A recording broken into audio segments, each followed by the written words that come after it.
Hello, welcome back to another post-commentary video on Space Marine 2. And today I will be doing the hard mode stratagem for this week's mission. As you saw, I already have the check mark for the normal mode, and the footage I did there, I tried doing live commentary. And, it's important to do test runs, and I realized that live commentary is, I need some more practice at it. Because there was a lot of times where I was being sidetracked by what was happening on the screen while I was trying to talk about my Dreadnought build so far. And then on top of that, the audio mix was just terrible. It wasn't a way to fix it either. Even if I try to put it into this post commentary software that I use, um, the original audio track had the voice and the game sound going at full blast each. So that's just something I'm gonna have to tweak out and try sorting out later. So I think that this mission was kind of easy, all things considered. There was 10 med kits, so you have like 10 chances to save your bacon, and you cannot get a mortal wound. You can always revive each other as long as somebody's holding this cursed relic object. Now, I took the heavy and I did the plasma rifle because I feel like the plasma rifle is a little universal when it comes to chaos enemies and the Tyranids. I'm sorry, the Plasma Incinerator, the heavy Plasma Incinerator for the Gravis Armor guys. So, yeah, the idea was that Plasma is kind of like good against chaos, and it's also pretty good against the crowds of enemies um, in the Tyranids. If it was just Tyranids, I probably would have done the Melta, and if it was just the Chaos Space Marines, probably still would have stuck to Plasma. But it works both ways, and you'll see that you can kind of shoot at the ground or in crowds of enemies, and you can take out a bunch of gaunts with the Plasma Incinerator. So that was the inspiration behind the Gravis, the heavy taking the Plasma Incinerator into this mission. So while this game is loading up, and I'm just gonna get right into my little blog section of these videos, and I am a little behind on my Dreadnought. I kind of hyped up that it would be a quick paint job on this guy since he was so big, and then his edges are so exposed, and they're easy to get to. But I kind of lost the day with some of the activities that I had to do around my house, and so before I could get to him, I wasn't able to do that normal wash. And I try to save myself some work in the future by doing the dry brush of the leadbelcher on the dark parts. And thank God I did, because I needed to see it, in action before I did the Noel wash. And another thing I was gonna have to do is touch-ups. So let me put up a picture of the legs right here, and you can see that the all black from the previous day is now got like a metallic shine to it. And I did a dry brush method on all these parts, and I'm very impressed with the overall look that it came with. This is what I'm going for. And if you look at the box art, this is kind of what they're doing as well. It looks like they're not doing a dry brush in all areas. It looks like they're also it looks like some kind of blue, some like midnight blue, some darker kind of blue that they're doing edge highlights with. I will not be doing that. I think this leadbelcher dry brush is doing plenty enough on highlighting edges and adding that metallic aspect to the metal. And the legs was the biggest part. If you go up to the chassis, there's the part where the arms lock into, and that's about it. Now I'm not going to dry brush leadbelcher onto the smokestacks here, the vents, and the heat pipes. Those are going to get painted with lead belcher with a brush, you know, completely, a dry brush. So that's what I did. And then I, if you look at the tubes here, the ribbed armored cable that goes into the smoke, to the exhaust, you know, you can see that I did do a dry brush of lead belcher across it, and it ended up coming out really bright. And then the box art, these tubes are black. You know, the connections of the hoses and are pure lead belcher, but the armored cable here was a black tubing. And so what I did was I took the Abaddon black and then I just dry brushed over the lead belcher to give it a really like dark metal cable look to it, because you know these are exhaust fumes and I wanted it to be to have that metal profile. And you know, thank God I waited, because if you look at the corner right here of my chassis, you can see that there was a lot of lead belcher still up on the middle part of the bristles, not at the tips. You know, I tried to dry out the dry brush with on the napkin, but I guess there was still like a glob of paint on the middle of the brush. And yeah, you know, so before I do the normal oil wash, you know, I'm going to take the opportunity to go over these panels and make sure that there's no spots like that, you know, so I can put Caliban green into those spaces and clean that up. And here's a picture of the arm with the gauntlet on it and the Gatling gun.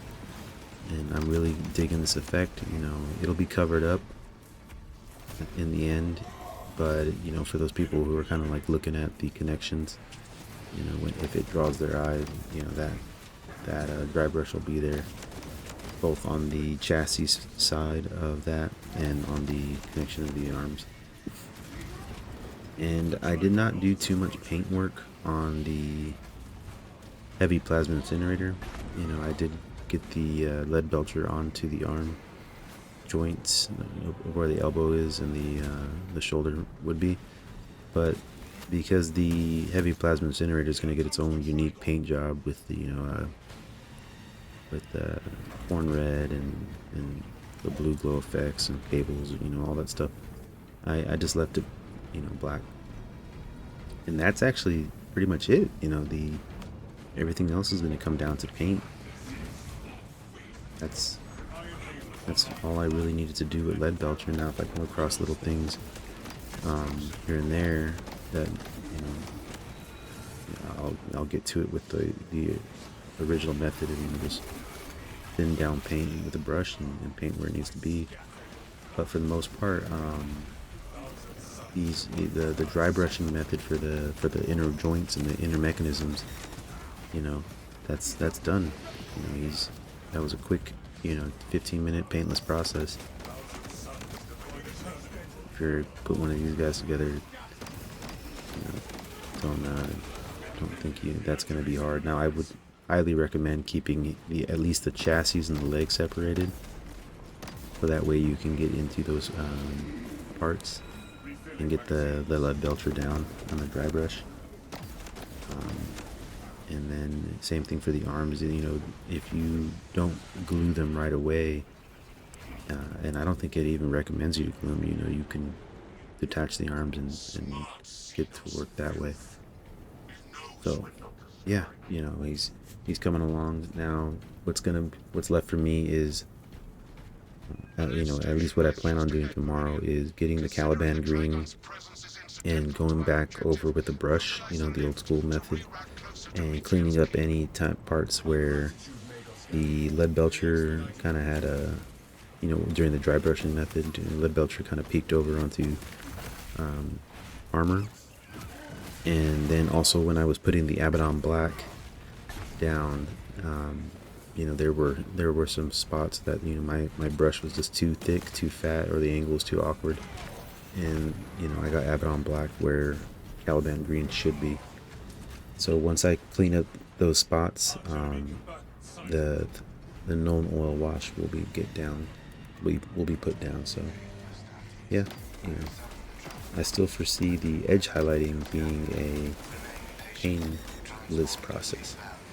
What I am worried about now is, now that I'm looking at it, is sarcophagus. You know, the coffin that the Space Marine is interned in and then hooked up to all the machinery.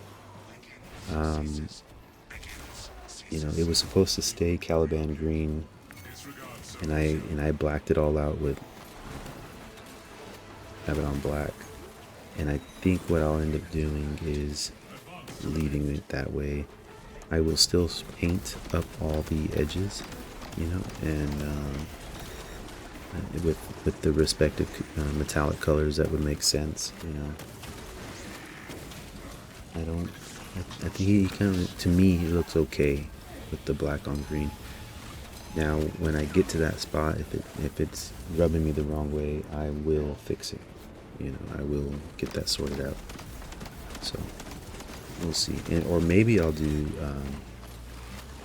corn red, because if you look at a lot of the weapons that Dark Angels are using, they have the red color, and it seems to be like their second big color that goes to them. That makes them stand out versus having black rifles. You know, Dark Angels have red bolt rifles. So maybe I will put some corn red on that sarcophagus, you know, and see if that makes it pop out a little bit, makes it a little unique. And then of course the all the tubes and wirings, every single one of those pretty much has a different color to it. So yeah, that's gonna take some time. You know, that's gonna be meticulous. Alright, so yeah, that's where he's at right now. You know, I hope you're following along. You know, I hope you're getting something out of these little blog sections. Alright, so let's get back to the gameplay. So far, if you did watch some of my gameplay, you know, like I was doing really good. You know, I do appreciate that they let me have the Guardian Relic. You know, the safety blanket, you know, makes you play a little better in my opinion. And the other thing that I noticed was, you know, I really did. I think I picked the right weapon for this mission. Now, I am not accurate with it. You know, I don't know if this version of the plasma rifle shoots straight, or at least has a reduced arc, so you don't have to compensate for the drop off. I don't know, again, because I was aiming a little high on some shots, which like that one, because I was trying to compensate for the drop off at the end. And you know, it wasn't really there, so it was something where I kept catching myself shooting and missing because I was not just aiming straight at an enemy. So, but here's a good moment where I'm appreciative of these two different factions. They're not attacking me; they're attacking each other. So, you know, I was able to just kind of spray and play with this mission during this mission. So you'll see another trend here is that I am constantly behind my two teammates. I was always trying to play behind them. You know, a bulwark should be up front, and so should the assault. You know, they're both melee classes and in-your-face enemies. So I was trying to make sure I was behind them doing suppressive fire or supporting fire, and consequently, you know, I was always a little far behind both of them, and or I was at least always just with one of them. So yeah, we got through this part pretty nice so far. You're gonna see though, it gets pretty hairy in some situations.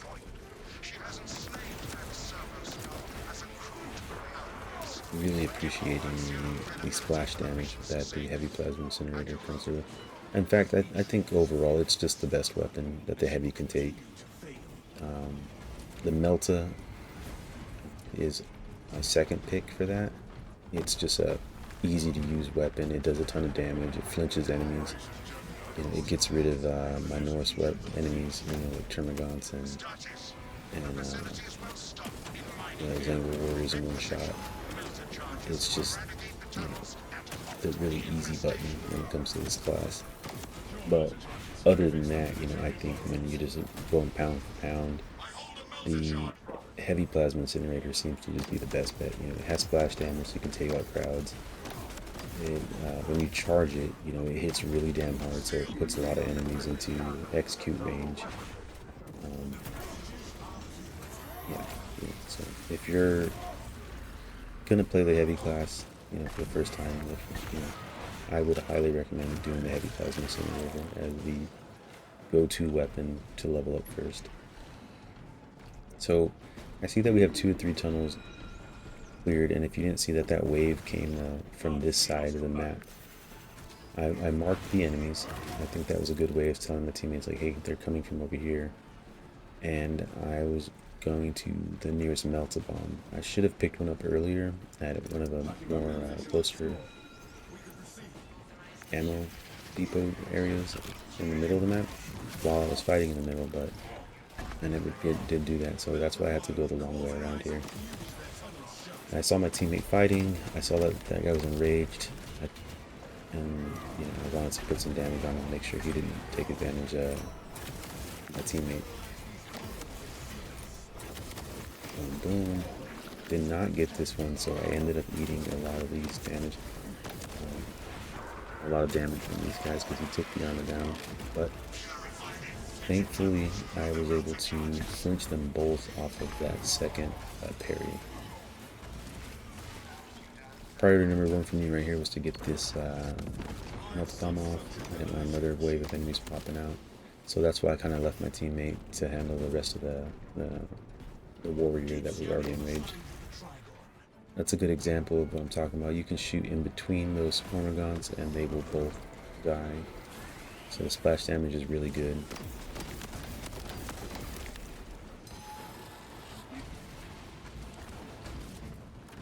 You play these missions all the time and you can make little mistakes here. Here I was thinking that we can just bypass these 2 enemies by hitting the interact and that the door would close. And if you don't know, the door does not close during this mission. So all those enemies back there that we should handle before moving forward, they will come back to fight us in here. And as luck would have it, we got the Nurenthrope mid-boss.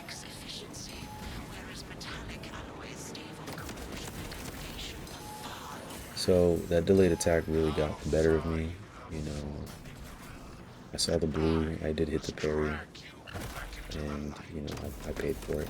And what do you know? I almost did the same mistake. If you saw that, my parry animation came out really early. I just think the window just was a little bit open a little longer than I had anticipated, or I was just a little late on the parry, and it just so happened that I still got it off on the enemy. But I almost fell for it twice.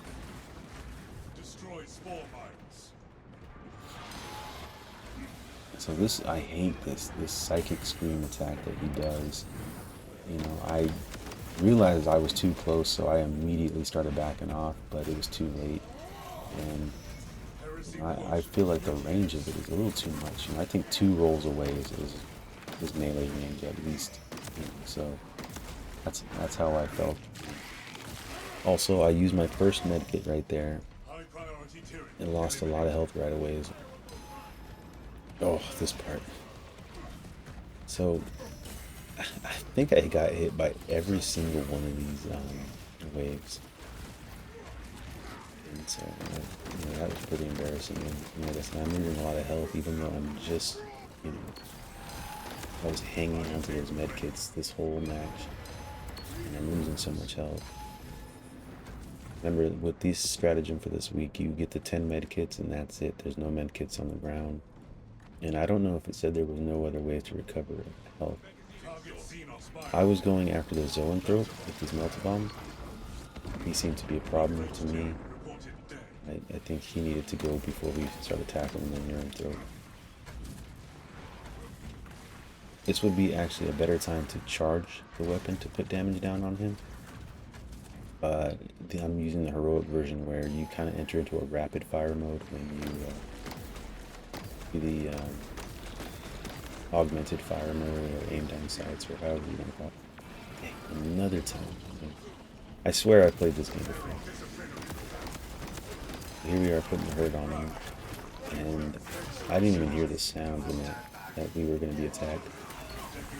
Here we are. In the past minute, I've used 6 med kits. Yikes. And we're about halfway through the mission. So the Neuranthrope is down. And I'm being a little aggressive here. I want to help teammate. I was being greedy with the execute on this guy, not for any health purposes. I believe, extremist kills give you back ammo on the heavy. And I need ammo. I'm an ammo hungry type of class, so I was kind of prioritizing myself. But at the same time, I wasn't sure if this room or the next room, the next load zone had the drop pod, the ammo rack drop pod. So it was kind of unnecessary because there's an ammo cache here anyways. But some of these things slipped my mind, so it was kind of a priority for me to execute on the extremist level enemies. I don't think that was fair. I dodged right away. I felt like I was outside of its attack zone, but it was an instant kill. And at this point, I had not realized that you can die over and over again as long as somebody's holding that relic and not get a mortal wound.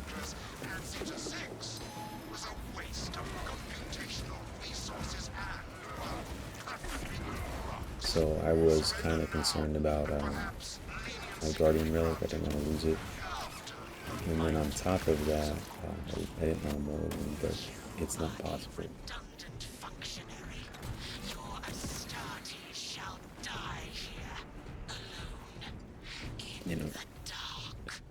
Seeing these plasma glow effects, it really makes me want to learn how to bring that to life.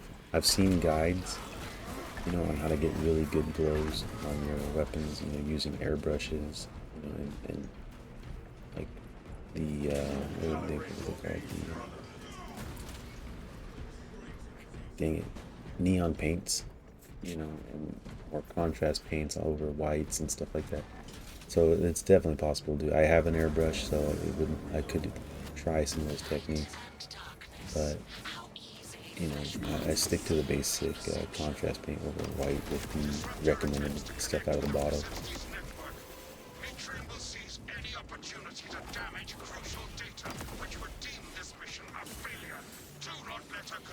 So I meant to revive him right away,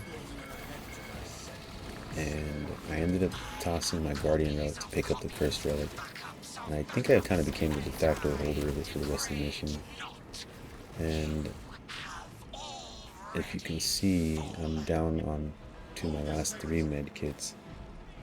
I've just been taking a lot of splash damage, and since I was holding that Chris relic, I thought, okay, it's pretty smart if I kind of up my health here. And then I just got hit in the back. So now I'm down to my last med kit.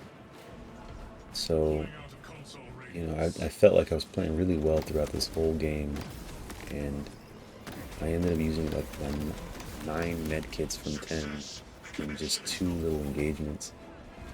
Now I know one of them had like the Zoanthrope or the Neuranthrope and 4 extremist level enemies, but still, overall, I used them all in such rapid succession.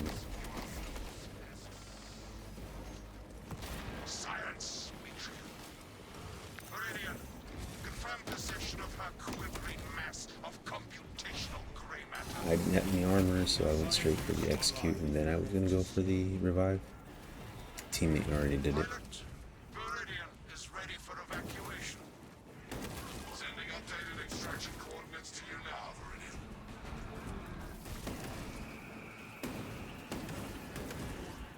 I feel like hip firing with the pistol should be better than that.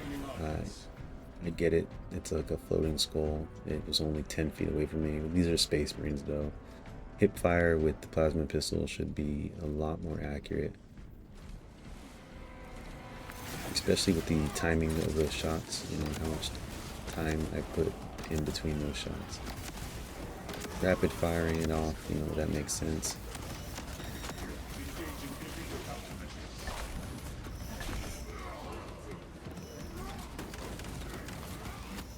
I feel like I spazzed out right here. Luckily the Bulwark's banner was up. I kept my armor up.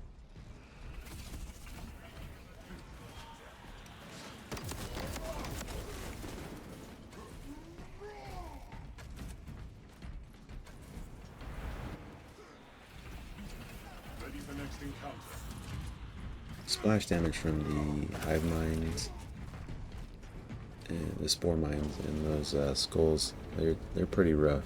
I think that's, you know, the point of them was to kind of catch you off guard here. But yeah, the spore mines and the floating skulls, they spawn every time you kill an enemy. So they can add up pretty well. And on top of that, you're going to see here in a minute, you know, we're going to get a ton of, what are those things called? Biovores. And the spore mine stuff is going to start getting out of control.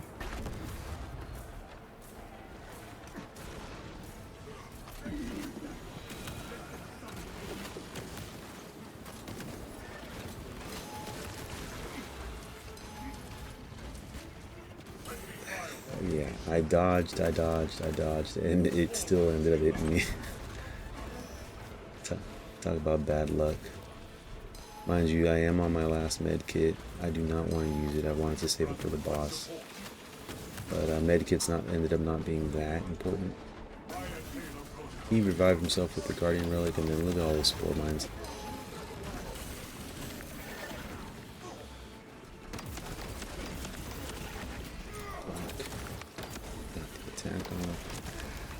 So this was good because I needed the ammo because I was spamming shots. Now this Plasma Incinerator is actually pretty efficient. So yikes, right? Look at that.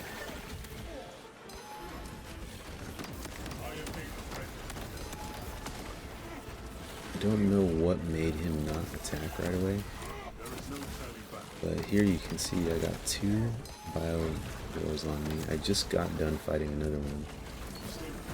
Cornered, taking hits like crazy.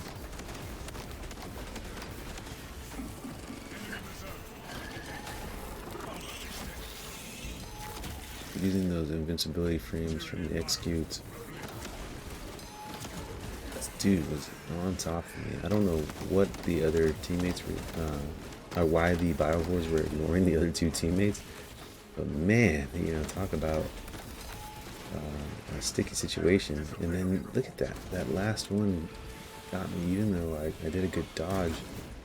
And yeah, so here I am going into the end with 0 medkits, 0 health, and while playing I still had not realized that you don't get mortal wounds. So I was like, oh man, you know, like, I'm letting the team down here.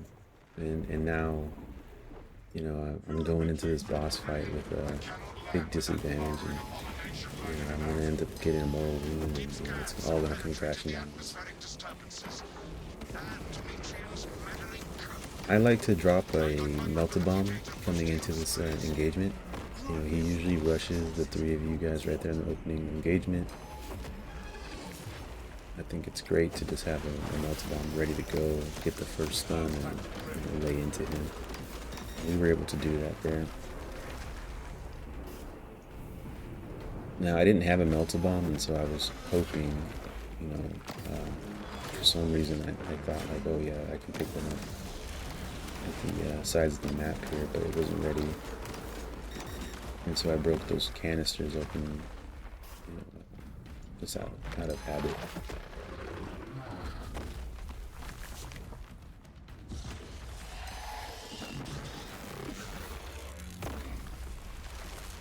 He was really going after our boy up there.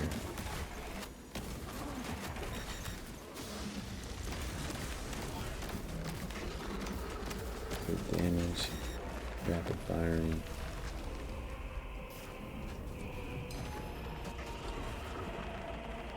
You're going straight for the melter bomb here.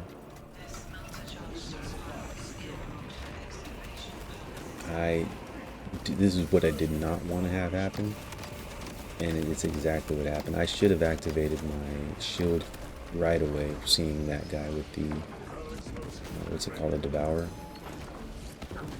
So I dropped my melter bomb. The teammate had already popped the hole.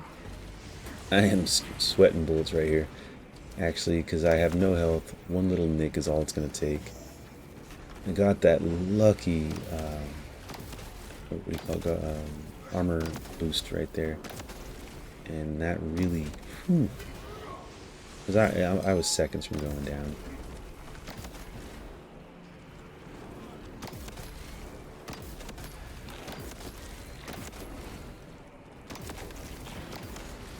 So I do have a melter bomb.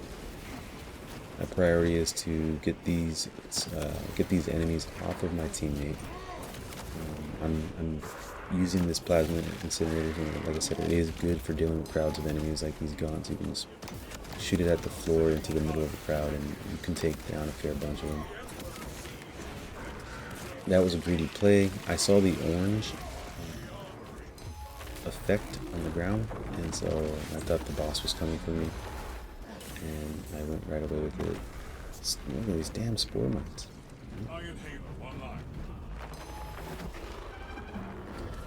Now, I thought that was a good dodge. I do think that was a good dodge. Still took damage though.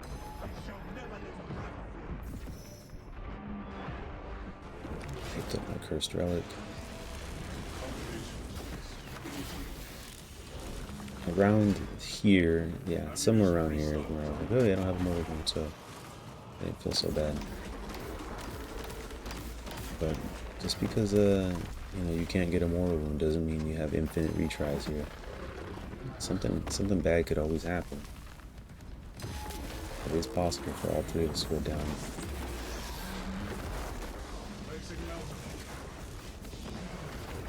Thankfully that worked.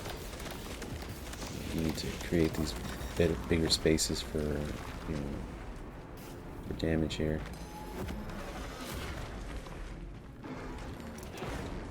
I'm on top of my game, right? It was 2 dodges in a row, and I was more concerned about getting the melter bomb down.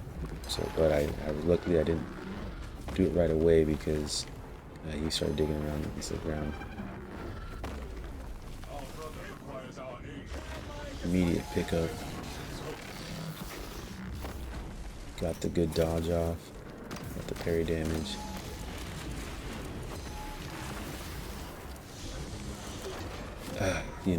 I was too concerned with dodging because it was playing out, and I should have went for the parry here. Now I'm gonna try and learn my lesson with that later.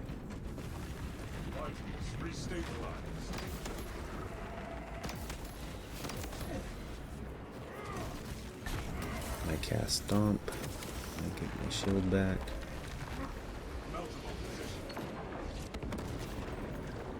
Refill my ammo. I didn't really need it.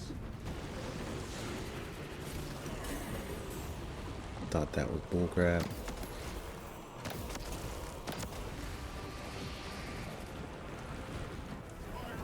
Teammates have that. I thought I had a melter bomb the whole time, so I was running to that hole for no reason. I was sure he was gonna die here. And this had me sweating bricks. I have no armor, and I guess I got lucky. That last parry was all luck. So yeah, victory. Thank you for watching. Hope you enjoyed the video. Hope you enjoyed where I'm coming from with my my Dreadnought, how far it's going along. And I hope to see you in the next one.